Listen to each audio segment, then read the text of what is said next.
everybody, and welcome to RedBud, Buchanan, Michigan, here in the United States for the 75th edition of the Monster Energy FIM Motocross of Nations. My name's Paul Malin. Jason Thomas from Fly Racing alongside me for the broadcast today. In race 1 and race 3, we'll have Ricky Johnson join us in race 2. But we are getting ready to go racing here on what is a slightly different racetrack to what we witnessed yesterday when the conditions were dry.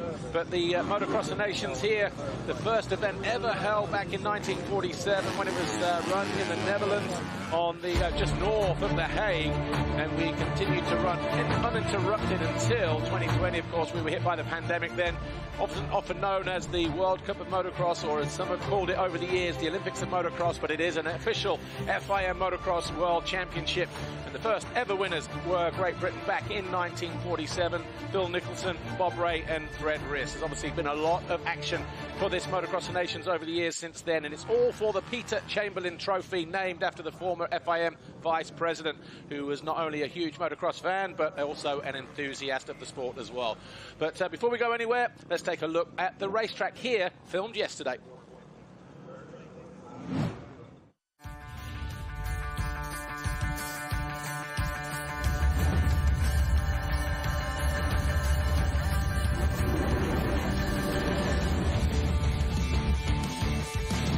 So on board then with Jerermy Seewer of Switzerland and Chase Sexton of the United States of America. Not a long start straight here, but you can see it's a 180 right, bank to the outside. When we hit the exit of the turn, we go over the Fox Holeshot line and pass pit lane into turn 2. Yeah, this is obviously one of the newer sections. This start was actually built for Motocross of Nations in 2018, and both Chase Sexton and Jerermy Seewer here.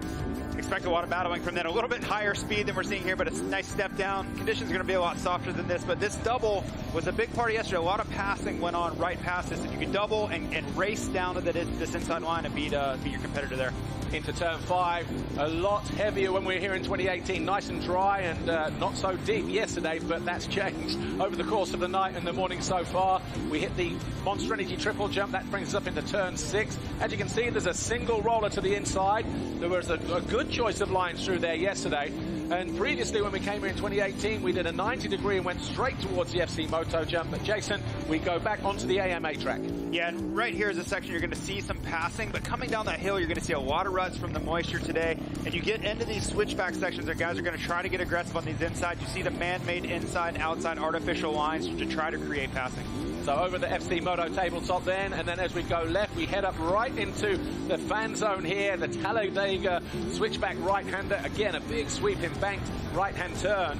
And as we get out of there, it drops down steeply through the hillside here and then left, and you can hear the atmosphere build around this part of the racetrack as we hit the Monster Energy jump here that takes them from one side of the valley to the other. Yeah, and we go towards the sand rollers, and this is a section you can make or lose a lot of time. We saw some passing here. You see Chase Sexton choose that outside line, and you can carry more momentum and try to beat your competitor down the inside. But where Jerermy Seewer goes outside, that's going to allow him to build momentum towards this tabletop, which is going to be tough today with this inclement weather. Yeah, so the other side of the city tabletop then, braking bumps into the bank turn. You'll know from, if you're a regular here, that turn has been brought in slightly from previous years. Either way, these guys were able to triple up over Larocco's leap yesterday, and also a few MX2 riders were as well.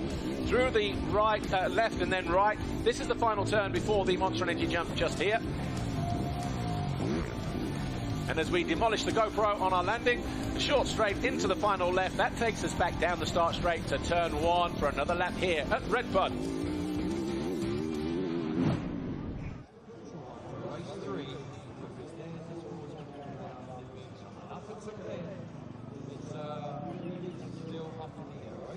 So that was a quick look at the track, our GoPro track preview then with Jerermy Seewer and Chase Sexton. But a few moments ago, Lisa Leyland was down on the grid. She caught up with Monster Energy athlete Nanny Roma. But before that, one of the riders racing for the Netherlands, number 5, Kai de Wolf. We are almost ready for the very first gate drop today with the MXGP and MX2 guys, but let's catch up with a couple of the teams. First being Kai de Wolf from Team Netherlands. Kai, I guess an unlucky day yesterday. I know you broke your rear wheel, but we didn't actually see where it happened and what happened. We just saw you parked. What was the story there? Yeah, we still don't know what happened actually. After 3 laps, 4 laps, I started feeling my rear wheel was like doing weird things in the air. So yeah, I just had to go from there, and I just tried my best, but yeah, the last lap, it was just unrideable. I had to roll everything because I wanted to make the finish line, but then on the wave section, it just all broke down, and I just couldn't go further. I tried, but yeah, the bike was completely stuck, so yeah, it's bad luck, but hopefully better tomorrow. Today, sorry. Yeah, what, you racing tomorrow as well? Obviously you had a lot of rain overnight again this morning. The sun is coming out, so hopefully we'll be okay. But in terms of the conditions out there, would it be better, more suited to the Europeans? We're used to this kind of weather, do you think? Yeah, I think it's much better right now. It's a little bit muddy, so we had a good practice this week together with Kelvin in Lommel. So yeah, I think we're really ready for it, and we're going to show what we can. Best of luck to Team Netherlands. Thanks, Kai. Now we have a special guest now for our next interview. It's Nani Roma, very familiar face at our motocross event. But Nani, just tell us, what have you been up to? Been keeping yourself busy? Yeah, we are here to a little bit support the Spanish team, and with this great place, with Guillem here in the site, you know, and it's amazing. It's my first Motocross of Nations. Is it? Yeah. Yeah, and it's so great. The atmosphere here in US, the track, the fans, everything. It's really great. And you said you're here helping Team Spain. I mean, it's a really nice story of Guillem, isn't it? It's such a great opportunity for him, and he did all right yesterday. Yeah, yesterday he did a good job, super good job, and it's nice history, nice, really great opportunity from him to race here with the Star Racing Yamaha, with the good bike, good team around him. This is great, and yeah, yesterday he made the good. Even Prado, even Jorge Prado, even Ruben Fernandez. It's the great team, Spanish. You have a good chance to make the good result. Well, they qualified in fourth. There are, I mean, good team, obviously, but what other teams, apart from the obvious, do you think that can really, like, get in the mix? Yesterday, really, the result is you see that US is a little bit in front of everyone, but after we have 5-6 teams really close. This means that it's a really interesting race. Today, it's a pity that the weather is changed and the star it makes the difference. This means that if you start bad in these conditions, you lose a lot. This means that, but yeah, we all are motivated. These young guys are really motivated. The team are really happy around him, and yeah, we'll see. But yeah, sure, we make the great race. Well, enjoy your very first Motocross of Nations. Thank you very much, Nani. Okay, it's the time we've all been waiting for. MXGP and MX2 Race 1.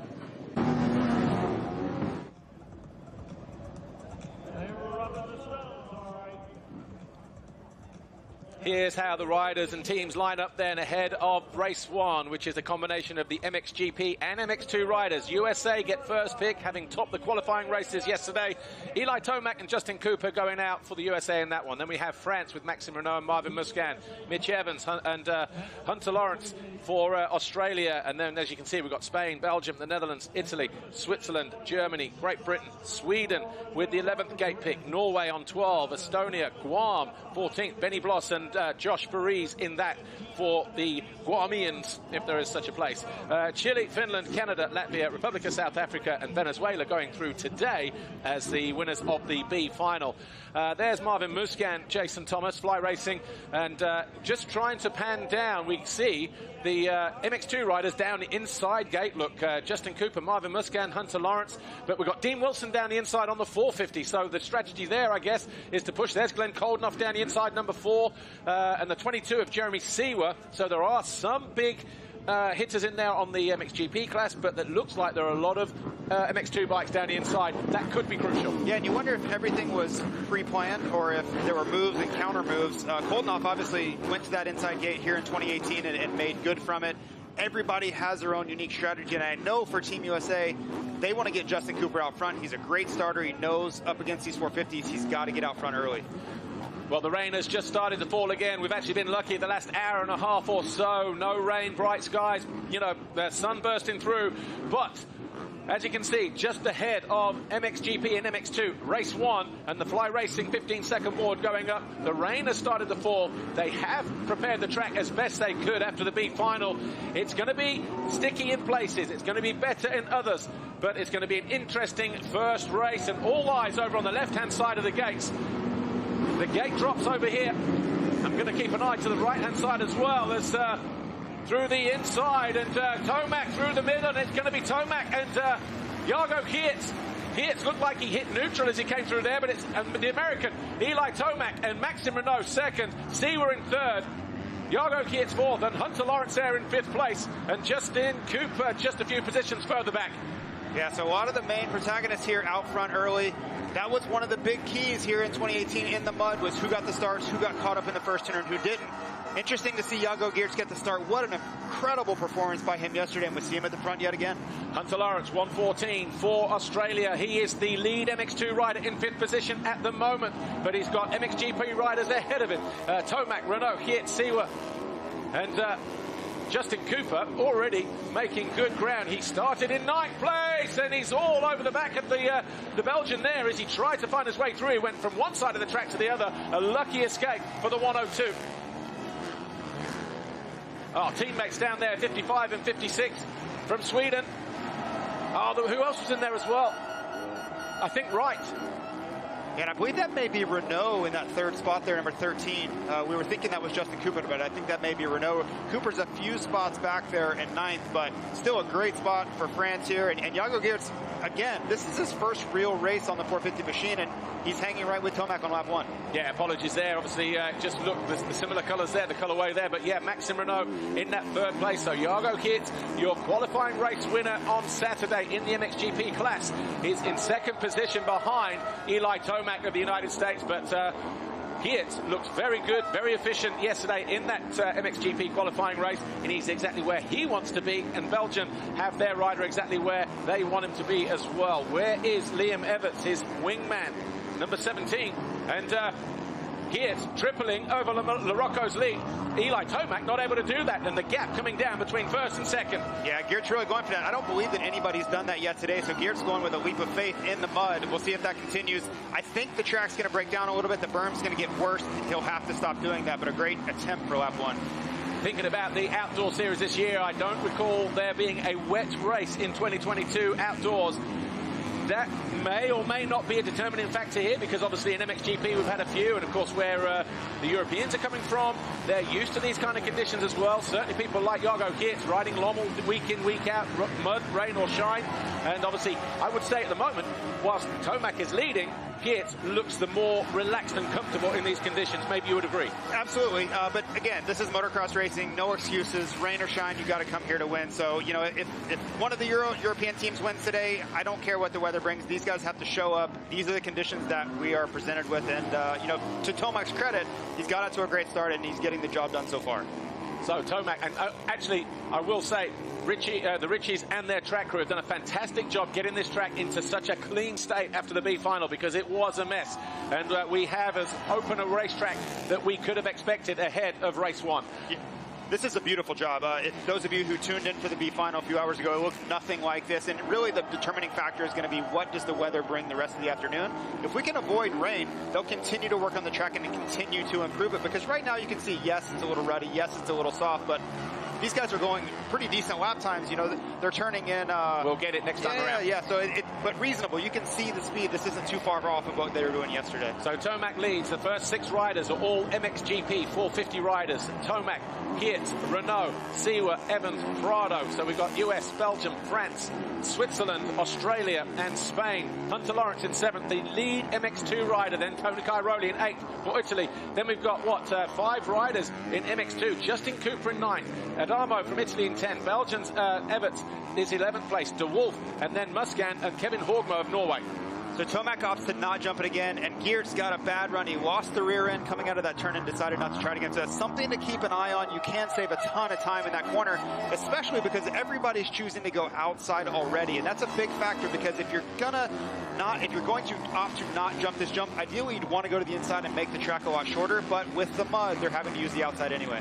And just going back to my comments about a lap ago, thinking that maybe Geerts was a little bit more comfortable. It seems like Tomac just had that one lap to settle himself down, 2 seconds quicker than the Belgian on that opening lap. A 2:13.5 compared to a 2:15.9, and then a 2:16.8 for Maxime Renaux, who has just set the fastest first sector of the race. There's the 22 of Jerermy Seewer of Switzerland. He's in 4th place. He looked good in practice yesterday, was impressive in the qualifying race, until he made that one mistake on the final lap that allowed Eli Tomac to go back into 2nd position.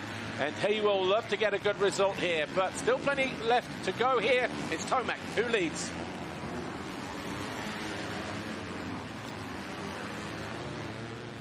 Popping up over the hill here, the number 13 of France, Maxime Renaux, but just behind Jerermy Seewer and Mitch Evans. I just noticed some blue sky. That's the first time today that we've actually seen blue sky, so just maybe, we're going to get lucky with the rest of the day. But the track, it's not that bad, right? You have to give so much credit to the track crew here. It's been a really soggy morning, and these guys, I mean, they are really pushing. You don't see them laboring through the mud like they have been this morning. Jago Geerts is getting back on the pace again. A gap at 2.2 at the last split, but he's just gone 15.7, 3/10 quicker than Tomac at the first split. He's put the fastest split in sector 2, about 3 or 4 tenths quicker than Tomac there as well. So he is creeping back towards the rear wheel of the American, but it is Tomac who leads the way. And something to keep an eye on, Tomac went inside for these sand rollers, and we may not get a glimpse of it, but the last lap he made a lot of time by using this inside line where we see Renaux. And Geerts had gone to this outside and just kind of got deep right there. You see how heavy it is there, and he lost a lot of momentum. So that was a way that Tomac made time the lap before.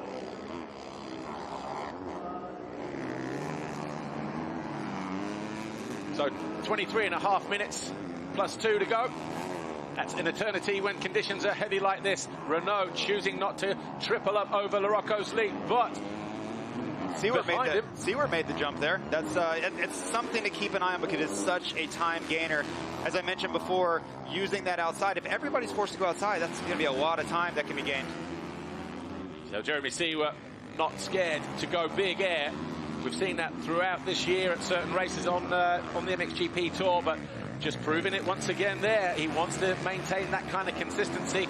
There may be a point in the race, though, where conditions out of that turn and running up towards Larocco's lead might not allow him to continually get over it. Yeah, and it's one thing, you know, if Renaux knows he's going to try to jump it, he can also block. He can stay in the same dry line and make sure that nobody can jump it behind him. So as it stands right now, then, after 2 laps, we're on lap 3 as we look at Antonio Cairoli in 7th position now behind Jorge Prado, and he takes a quick look across. USA leading the way on 10, Australia 13, Belgium 14. Then we've got France and Italy rounding out the top 5. But Tony Cairoli, who briefly got Italy onto the podium here in 2018, he'll be hoping to do the same again today. Marvin Musquin of France, riding number 14. He is an MX2 rider. He is in 13th place. And he's the 6th best MX2 rider at the moment, just ahead of Kevin Horgmo there, number 95 of Norway. See how deep those ruts are now. The bike really working over time. The tyres digging in. Those accelerating bumps just starting to get all jittery. Well, and I find it interesting. So you have Justin Cooper 9th, Hunter Lawrence 8th, and Marvin Musquin 13th, right? They were all on that inside with the gates, and we mentioned that Glenn Coldenhoff had chosen to go down there with them, but Coldenhoff finds himself down in 19th, so something must have went on in that first corner, but kudos to all of the MX2 riders for utilizing that inside. Just looking at the fastest lap times, the top 2 riders, actually, Tomac and Geerts, setting the purple timing, the timing screen purple.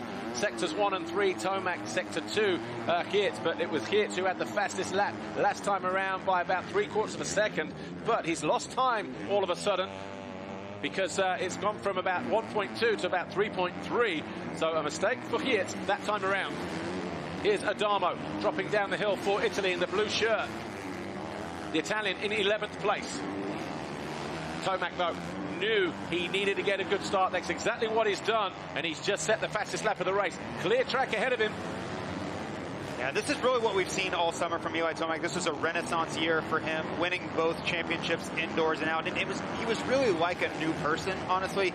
Personality really showing through. He looked more comfortable in his own skin, and I don't know whether that's showing in the results today or not, but that was really the story of 2022.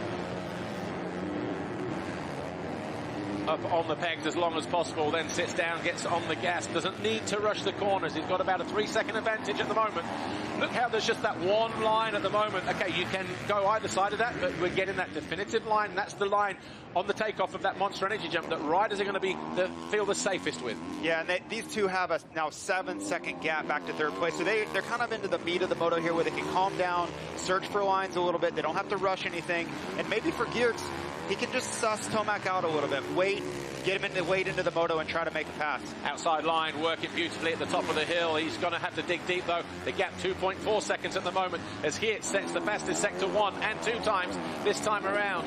About 3/10 quicker than Tomac in Sector 1 and about 4/10 in Sector 2. So he's finding some speed and some confidence from somewhere is the Belgian. Yeah, he can really just latch onto the back of Tomac. You know, there's no urgency. They have no pressure from behind, and I think both of them are comfortable with the pace right now. You don't really see many mistakes. You see how comfortable Tomac was standing up, both feet on the pegs through that corner. So unless there's a big charge from somewhere behind them, which I don't really see developing at the moment, I think they're both comfortable here for now. Yeah, the only battle that we are going to be interested in looking at outside of this is for third between Maxime Renaux. A little bit heavy there for Tomac, though. Just got hung up ever so slightly. Is Geerts going to triple? No, he doesn't. I think they've given up that one right there.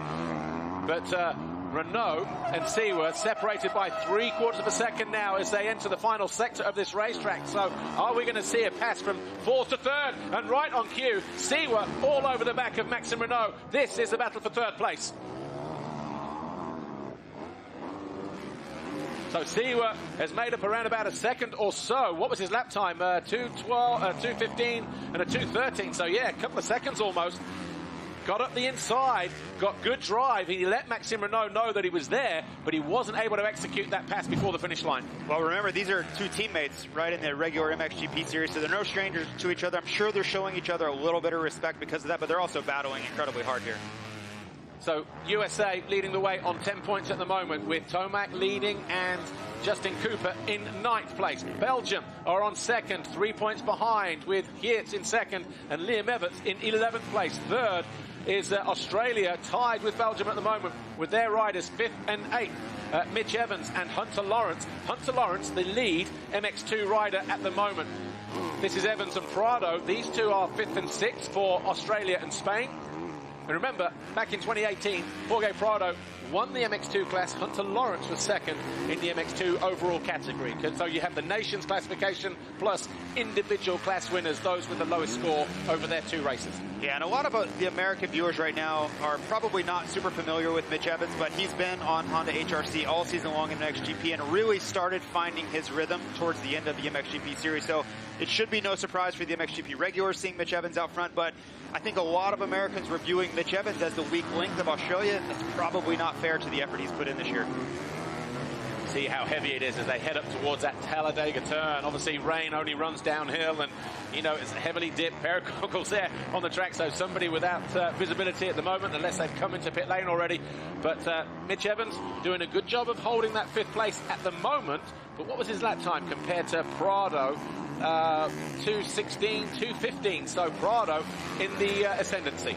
Yeah, and it's, you know, there's a little bit of strategy with saving your vision in a race like this. You see Prado, he's about 10 meters back, something like that. If you get much closer than that, you almost have to strike immediately. And you'll see if he's this close, he's going to try to make a pass right away, or he's going to have to drop back, because sitting in that, you know, 2 to 3, 4 meter zone, all you end up doing is ruining your goggles, and then you can't move forward past that. Mitch Evans just casing the city jump a moment ago. Didn't get the distance. Yeah, you see Prado weaving in and out. You see him cut back. The last thing he wants to do is sit in the roost zone of Mitch Evans here. Might make a move here going into the final turn, but not quite close enough. He tried to pull the clutch in and give it the old panic rev technique, but he's going to try the long way round now and park it down the inside. But again, backwards and forwards, left, right, trying to work every part of the racetrack. Evans knows that Prado is there, but the Spaniard's still not able to find a way through at the moment. Yeah, he's just dipping in and out, anything but sitting behind him. You can see him have to duck his head there just to try to block any roost. He takes, you know, a suboptimal line. As we see a rider there, can't quite make out who that is. But yeah, Prado, if he doesn't make a move quickly, I would expect to see him drop back. First and second in amongst the back markers. All of a sudden, the gap down to 1.5 seconds between Tomac, a little bit offline, and then Geerts just getting held up behind the two, and one of them falling. So fortunately for Geerts, he was already out of the line of that rider anyway, but Tomac all of a sudden, a sense of urgency with his riding style. He sensed that Geerts was closing in on him. He's decided to pull the pin and try and get out of there. Well, and that was such a big factor yesterday. We had a lot of the unqualified teams in the race. Not so much today, but that's already one variable of this race. Is if, you know, the track is very one line. There's going to be a favored line all the way around this racetrack, and if a lapped rider is in it, you're going to have to be really creative to not lose time. Or take the risk. Depends on what kind of space you've got in and around you. But when you're fighting like these two are, about 2 seconds apart at the moment, sometimes that is a risk too much to take. Yeah, and sometimes it just comes down to bad luck. A lot of times, you know, you can do everything right and still lose time.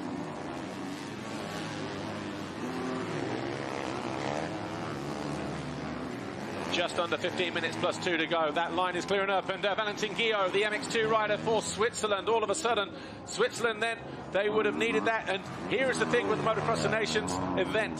1 point for a win, 2 for second, 3 for third. You have 3 races, but because you have 3 riders on the team, they all get 2 rides each. So there's 6 scores potentially at the end of it all. You can throw away your worst score. Switzerland now under pressure to pull a result out of the bag because they can't afford any more slip-ups. Valentin Guillot having a problem there that time around. And then we saw the same thing with Valentin yesterday. He had a really tough Saturday. He's following that up with another tough day. And we know what he's capable of. He's capable of running with the likes of Renaux. We've seen him battle in the MXGP class, so a really tough break there for Switzerland. Valentin Guillot in the qualifying race yesterday, the MX2, and Anthony Rodriguez, who came through the Venezuela coming through the B final, obviously having a problem as well. So tough race for A-Rod.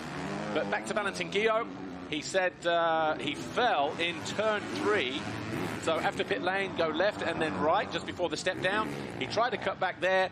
A rider fell in front of him, and then Shimoda hit his bike and broke his throttle. So he had no way of finishing the race. Yeah, that's a big part of this race.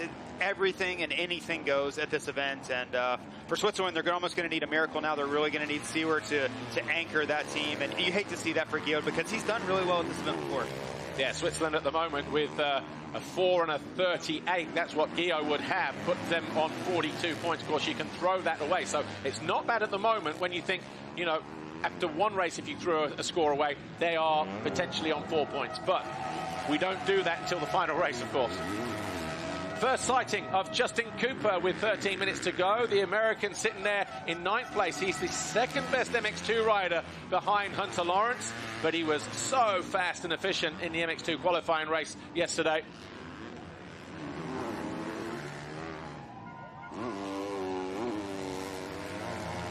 Justin Cooper, 102 for America. They've got Tomac leading the way, Cooper in 9th. In the old days, I would say 94, I think from 95 they changed the scoring system to where you finish in the race. So Tomac on 1 and Cooper on 9. 1 plus 9 is 10 points. In 94, that was the last year when even if you were the first of your class and you were in 8th like Hunter Lawrence is, you still got 1 point. So when Great Britain won it in 94, and I was riding the 125 class, I went 5-6 in the race, but I was the best 125 and went 1-1 in that scenario.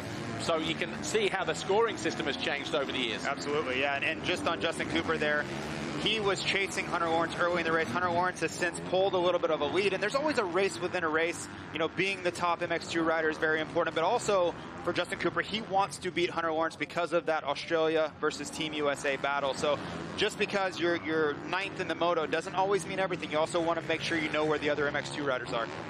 So Jerermy Seewer, he will know by now that his teammate is out of the race and the pressure is on him to try and get as high up the leaderboard as possible. But he's following his normal Monster Energy factory Yamaha teammate, Maxime Renaux, who is riding for France this weekend. And good to see him, actually, Maxime Renaux, because at his home Grand Prix, he had a bit of a wobble this year. Don't know if it was a bit of pressure there.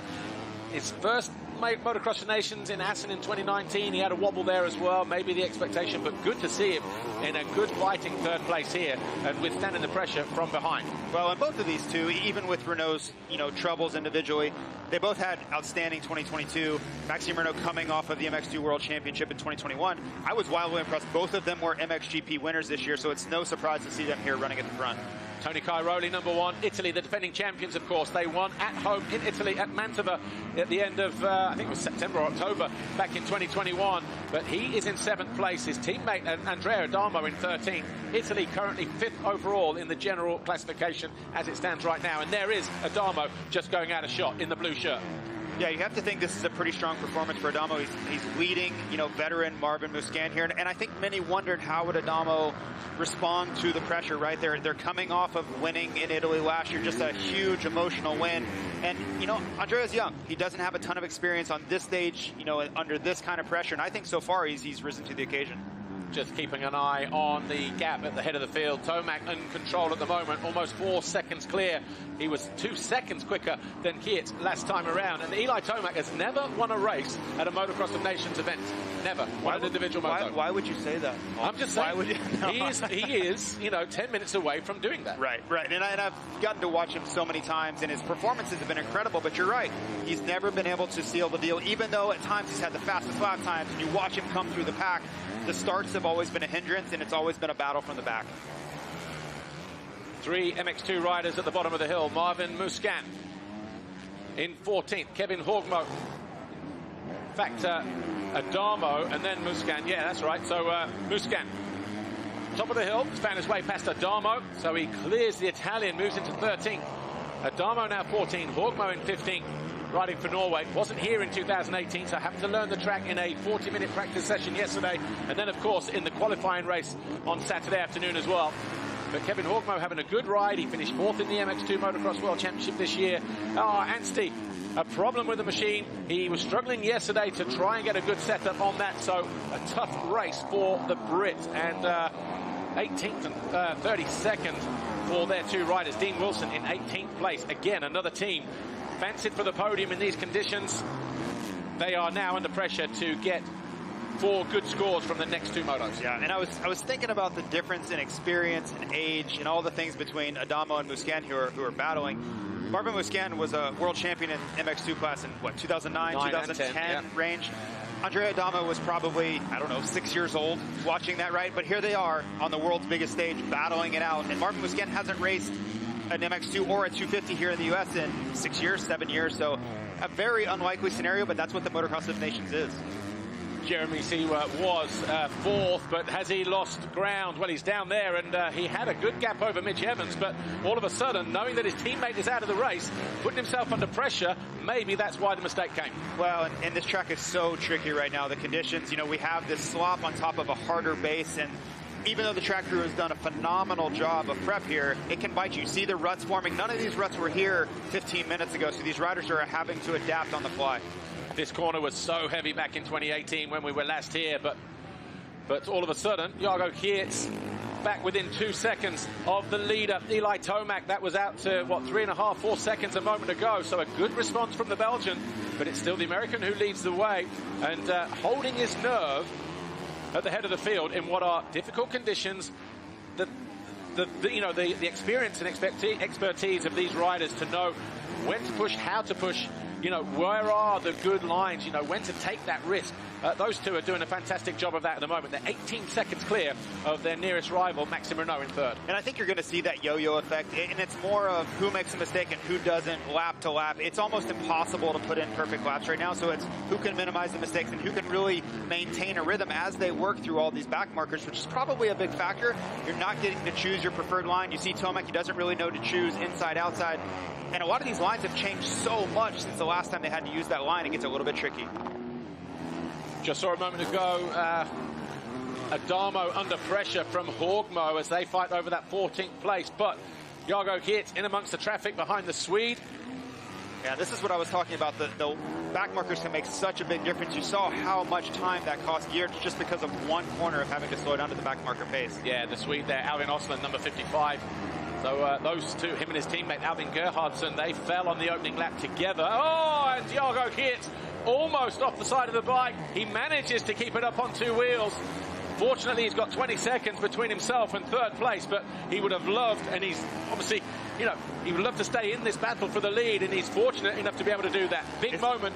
Is that the frustration, right? He knows he lost a bunch of time. He had closed it down to under 2 seconds, and he sees Tomac expand that, maybe trying a little bit too hard, overriding the track just there a bit. So Tomac, no personal bests for any of the top riders now in any of the sectors. All grey zones in sectors 1, 2, 3, and 4. Simon Langenfelder getting lap there for Germany, number 32. So he is in 19th place at the moment, Langenfelder. And it's really difficult to hold the lap time, right? And that's the key for a lot of these guys, is they want to see the same lap time after time, but the track's going away. So if you try to hold it, you can override the track a bit just trying to stay there when naturally it's going to slow down. This was Jago Geerts a moment ago. It cost him about a second. Back end the wrong side of the berm there, and he's made another mistake here. So maybe frustration starting to spill over for the Belgian as he loses more time to the race leader. Yeah, and I think he was, he was expecting to close into Tomac and battle these last few laps. And I think when Tomac got that gap, which wasn't really Geerts' fault, I think that just changed, and he's trying to pick up the intensity to match that. And I think there's a limit to the track right now, and he may have found it. This is still an impressive ride, though, from Jago Geerts. An MX2 rider in the World Championship. Did a little bit of 450 riding in the off-season when he came out here to ride in the States, but picking it back up in the last couple of weeks. An impressive 450 debut for the Belgian runner-up in the World Championship this year in MX2. Yeah, and of course it was a devastating defeat to not win the World Championship in Turkey, but I still think it was by far his best MX2 season ever. You're seeing that maturity and that form really developing on the MXGP motorcycle. Not seeing too many blue flags at the moment, and that's going to be frustrating for the Belgian, number 16, Jago Geerts. All of a sudden, he finds a way through, but it's just cost him way too much time.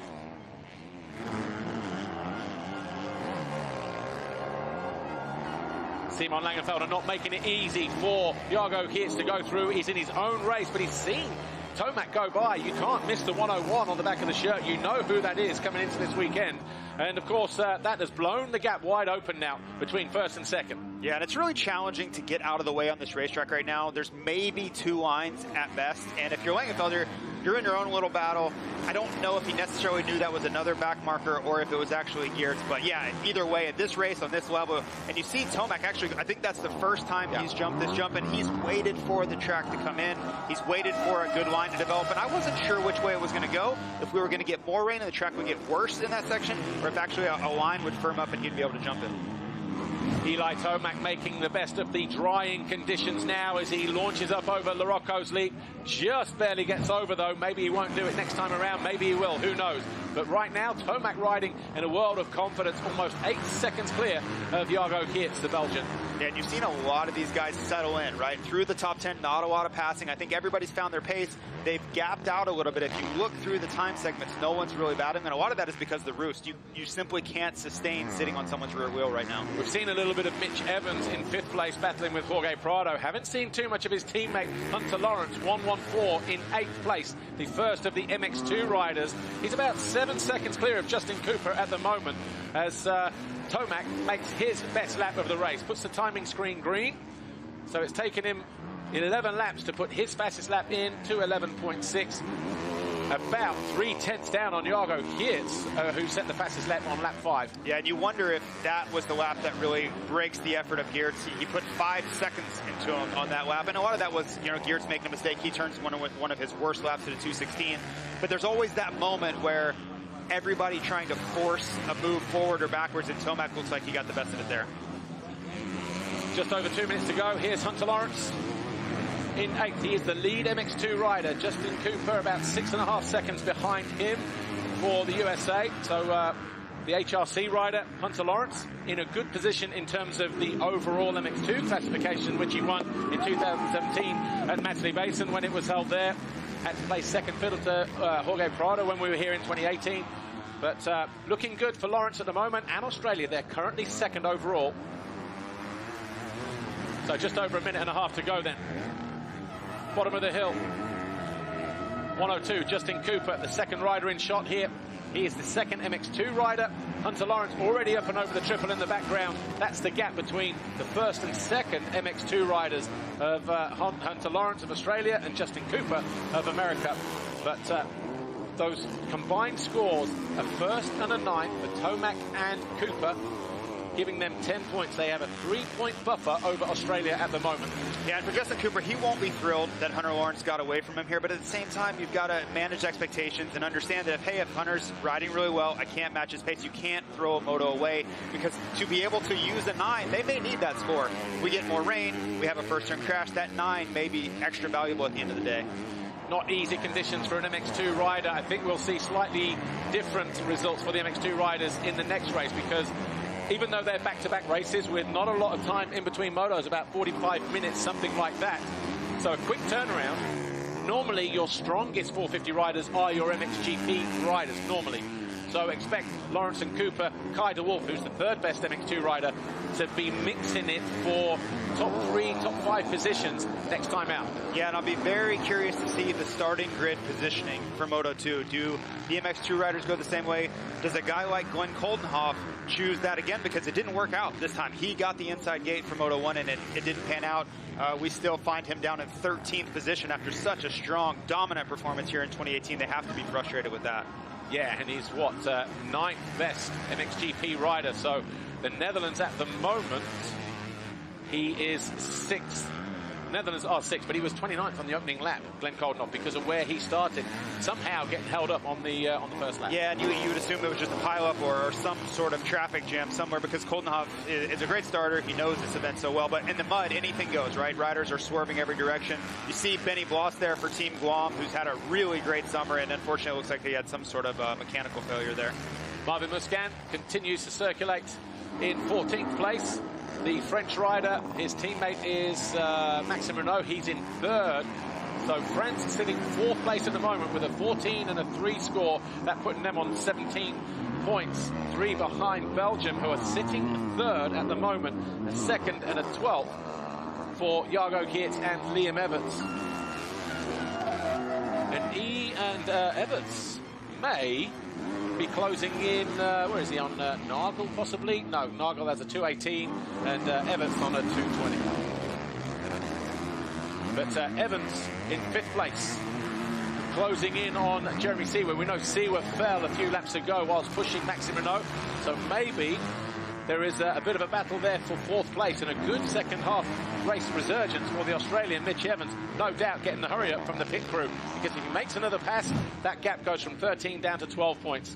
Yeah, this is pretty wild to see Eli Tomac lapping already up. That's Adamo in 15th. Next up would be Team France's Marvin Musquin. So it just goes to show not only, you know, how much of a benefit it is to get the start, but also the pace that Eli Tomac and Jago Geerts are putting in. What a difference between Andrea Adamo and Simon Langenfelder. A couple of laps ago, Jago Geerts behind Langenfelder, yet Langenfelder concentrating on his own race. Adamo, knowing exactly what's going on around him, saw Tomac was there, waved and let him through.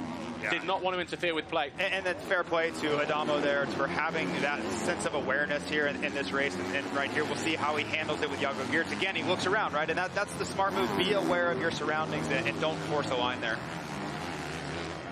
So the gap down to 4 seconds again between 1st and 2nd. Look, Tomac at 2:15.5 and 2:13.3, so almost 2 seconds pulled back. And all of a sudden, in Sector 2, Jago Geerts sets the timing screen purple. That is the fastest Sector 2 of the race so far, and we are on the final 2 laps. Yeah, and you wonder where Tomac's urgency level is. He put in a 2:11 just 2 or 3 laps ago. He got the 2 lap forward, so maybe he's backed it off a little bit. But he needs to be really careful, because if Geerts gets a lineup on him, he's going to have a battle on the last lap that he doesn't really want. Hunter Lawrence and Tony Cairoli. Cairoli in 7th, Hunter Lawrence in 8th. Lap times 2:20 and 2:18 respectively for the 9-time champion Hunter Lawrence. So there may be another crucial point on offer here for Australia and Hunter Lawrence if he can find his way past Tony Cairoli on the #1 machine for Italy. Defending champions, remember. Yeah, and you have to think Cairoli has so much experience, 9-time world champion, that he sees Lawrence, he understands the situation, a lap and a half to go, that he's not going to let something like that happen. Into the final lap, Eli Tomac with a 2:12.17. He has a 4.3 second advantage over Jago Geerts, but Geerts just setting the fastest lap of the race on the penultimate lap, 2:11.2. But surely that gap too big to bridge between Tomac and Geerts. Said the same in the qualifying race yesterday in the open class, and well, I don't see the same mistake happening here to Tomac. Though. Well, anything goes, right? Anything can happen in the sport, but I think the most important thing there was Tomac dropped back to a 2:12. He had done a 2:15 the lap prior, and you don't know if that was a mistake or maybe just he had slowed the pace a little bit, but he's obviously gotten the message that Geerts was just back there. A start to finish lead at the moment. I'll say lead. Don't want to get your... Of course. Well, yesterday we had all but given the race to Chase Sexton in the MX Open qualification, and he threw it away in a section we're coming up to. So I don't take anything for granted at this race. I've seen way too many crazy things happen. So for Tomac, he just really needs to stay focused here. Don't think about anything other than this last lap. How good has the track developed over the course of the race, though? The race line is starting to open up. The track is getting wider as the rain stays off, the wind picks up, and more riders taking chances on the racetrack as they go after new lines to make passes. Well, this is a reasonable racetrack. Is it difficult? Yes. Is it very technical? Of course. But you see how hard they're pushing. They're not having to methodically work around the racetrack. Like, they're riding pretty loose and they're taking some chances, which is what we really want. We want to see the best race possible. So the noise around this RedBud circuit here for Eli Tomac, who is on his final lap here in race 1. He holds a 5-second advantage over Jago Geerts. Geerts in the bottom left corner of your screen now. Tomac up at the end of the wave section. The gap is coming down in this final split. He takes one look over his shoulder, and that's the first time I think Tomac has looked over his shoulder the entire race. But he's just 3 corners from home. And with it, Eli Tomac 3 corners from taking his first ever race win in a Motocross of Nations event. He's been seconds and thirds. He's had his fair share of ups and downs. But Eli Tomac has been solid here in race 1. And the American will win race 1 here and take his first win in this event since his first appearance. Jago Geerts crosses the line second for Belgium. Maxime Renaux is a long way down, about 48 seconds down actually for third. What a pace from Tomac and Geerts, and what an impressive performance from the young Belgian as well, riding that challenge and taking the challenge to, well, Chase Sexton in the qualifying race, yes, Tomac in the in the MXGP qualifying race, and now in the main race. But Tomac, Geerts, Renaux is how it finishes in race 1.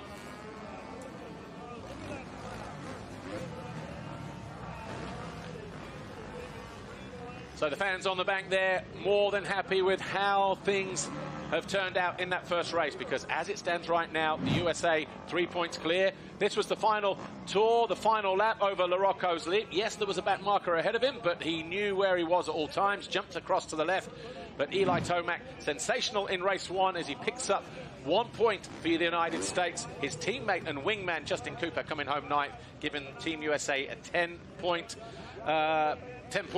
in the classification. Australia on 13, Belgium on 14, then we've got France 17 and Italy 22. We will see the classification in just a few moments' time, but a lot of good riders getting lapped up to, by the top riders that time around. Anyway, here's Lisa with Eli Tomac. Eli Tomac, your very first race win in a Motocross of Nations event. You did exactly what you needed to do for Team USA. That's right. Went out there, got the whole shot, had a much better start than the qualifying race. Just better reaction time, better traction, and it was just all about clean track. Found a few good lines. Tried to what's actually happening. I was missing the leap, and I felt Geerts getting up onto me right there. So was able to do that, and that's what I felt like kept me in the lead. Last half of the race. Good luck for the next race. Thank you.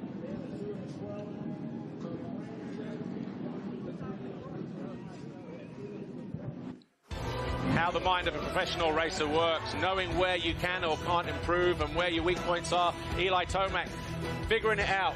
The place where he was making the time was getting over Larocco's lead. That's exactly what he said. He knew Geerts wasn't doing it, and that may have just been the difference between first and second that time around, Jason. Yeah, and I think he noticed that first time that Jago went for it, he heard him come right up to the back of him, so that gave him the reassurance that you can actually jump it, and then I think once the track cleared a little bit, he sent it as well. Give you the official confirmation then of the race 1 result.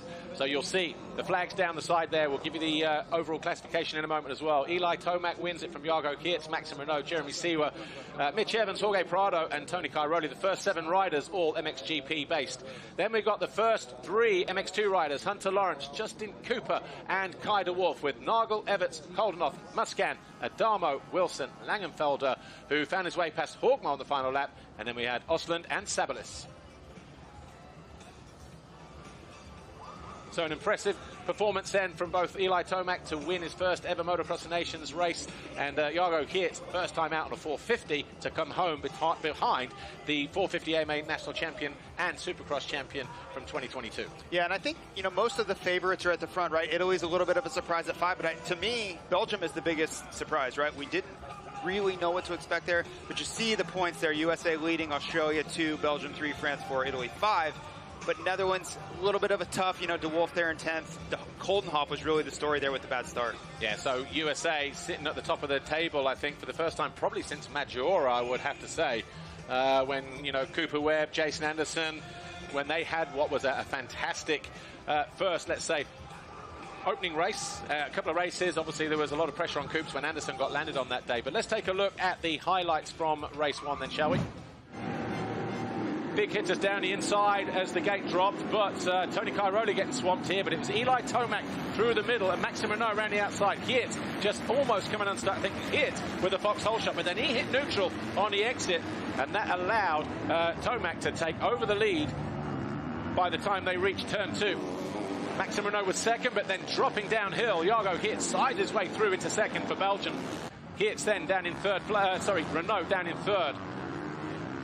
Behind them, Glenn Coldenhoff, Jerermy Seewer on the 22, having a good ride. Still riders able to get some of the big jumps, even the MX2 riders. Marvin Muscan up the inside of Andrea Darmo as Max Anstey went out of the race. Marvin Muscan eventually coming home in 14th place. That was Seewer going down. We didn't see that in our original footage. That was quite a big hit for Jerermy Seewer, but he eventually came home in 4th position. But all eyes on the battle at the front. But at the end, it was Tomac who crossed the line, 3 seconds clear of Geerts, Renaux, Seewer and Evans. Fantastic first race. And still lots more to look forward to. We will take a quick look at the Fox Holeshot in a few moments as well. But it looks from our replay, it may have just been Jago Geerts. We'll get confirmation in a moment.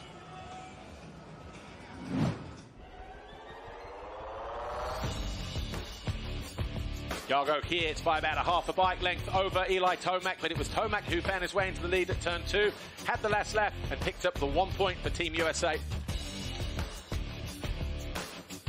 Not sure what he's going to spend it on. Normally it's a shoe budget for some other riders. He keeps riding the way he is, he won't need it. But Jago Geerts picking up the Fox Holeshot then for the first race here. There are 2 more races to go, so 2 more up for grabs. And Jago Geerts doing a fantastic job there. But we will take a look at some of the best moments. Normally we don't talk over these, but Jason and I will just do a bit of a recap and try and set up the situation ahead of race 2.